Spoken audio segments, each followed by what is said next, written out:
Oi, gente, bom dia. Hoje eu trouxe uma palavra para vocês que está lá em Êxodo 13. Abraão e Ló se separam. Veja bem, vou ler uma parte para vocês rapidamente, para a gente poder ir para o nosso estudo de hoje, tá? Olha só. E houve contenda entre os pastores de gado de Abraão e os pastores de gado de Ló. E os cananeus e os perizeus habitavam então na terra. E disse Abraão a Ló: ora, não haja contenda entre mim e ti, e entre os meus pastores e os teus pastores, porque somos irmãos. Não está toda a terra diante de ti? Eia, pois, aparta-te de mim, e se escolheres a esquerda, irei para a direita, e se a direita escolheres, eu irei para a esquerda. E levantou Ló os olhos e viu toda a campina do Jordão, que era toda bem regada antes do Senhor ter destruído Sodoma e Gomorra, e para lá ele foi.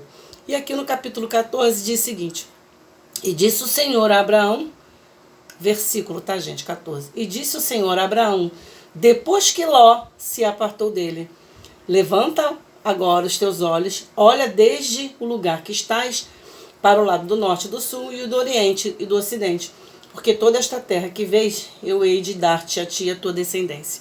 Olha bem, gente. Abraão, ele recebeu a palavra do Senhor em espírito, e Deus mandou com que ele saísse da terra que ele vivia, que era Ur dos Caldeus, né? A cidade que ficava em Ur dos Caldeus, próximo da Mesopotâmia. E Abraão assim o fez. Ele saiu dali, daquela cidade, apartou-se da sua parentela, do seu pai, e foi. Só que Abraão cometeu um erro. Por quê? Ele levou o seu sobrinho Ló com ele. E aí eles foram convivendo, e começaram a brigar, ou seja, os pastores que cuidavam do gado de Ló e os pastores que cuidavam do gado de Abraão começaram a se contender, ou seja, se brigarem, né? E aí Abraão virou para ele e falou assim: olha, a gente não precisa brigar porque nós somos parentes, né? Aqui na minha tradução da Bíblia está falando nós somos irmãos. É uma forma de falar da parentela, né? E então escolhe aí um canto aí e vai. Aí Ló olhou as campinas do Jordão, que eram terras lindas, e foi para aquela parte ali que ficava próximo de Sodoma e Gomorra. E Abraão, né, continuou andando, e Deus veio a ele para falar com ele, e somente após a ida de Ló é que Deus voltou a falar novamente com Abraão, né, e falou: Abraão, da onde você está, toda a área que fica no sul, no norte, no oriente, no sul, ocidente, eu hei de dar a ti e a tua descendência. Olha só, gente. Deus, ele voltou a falar com Abraão somente a partir do momento em que Ló se afastou dele.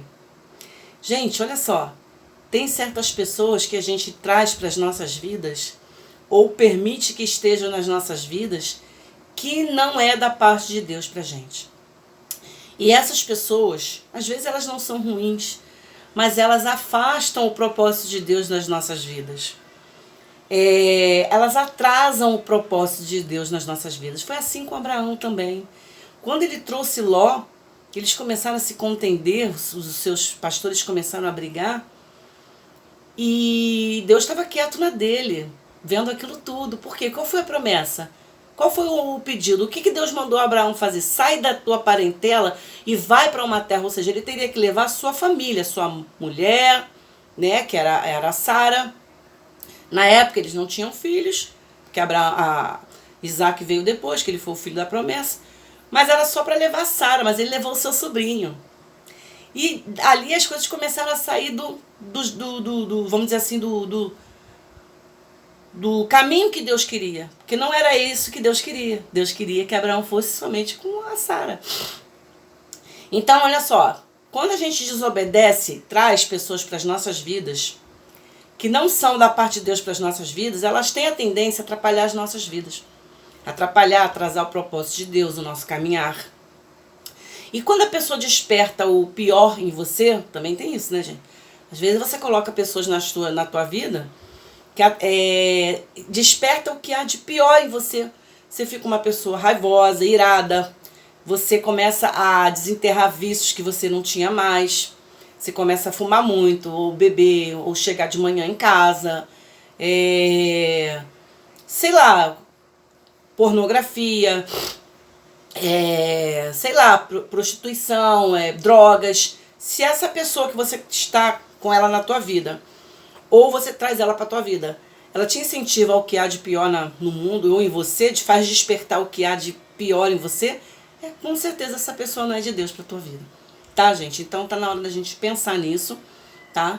E não permitir que as bênçãos de Deus, que os caminhos e os propósitos de Deus se cumpram nas nossas vidas por conta das coisas erradas, das pessoas erradas que a gente permite que entre nas nossas vidas. Então, essa é a dica de hoje do nosso estudo de Gênesis 13, versículo 7 ao 14. Então, reflita, tá? Se você está passando por isso, não tem força para tirar essa pessoa do teu caminho, ou de fazer a coisa certa, fala com o Senhor. Ora, ajoelha em pé, no ônibus, deitado, aonde for. Não importa a disposição do corpo para você falar com o Senhor. Mas fale com Deus e peça essa força, porque Ele vai te dar. Tá? Beijo de luz, fique na paz.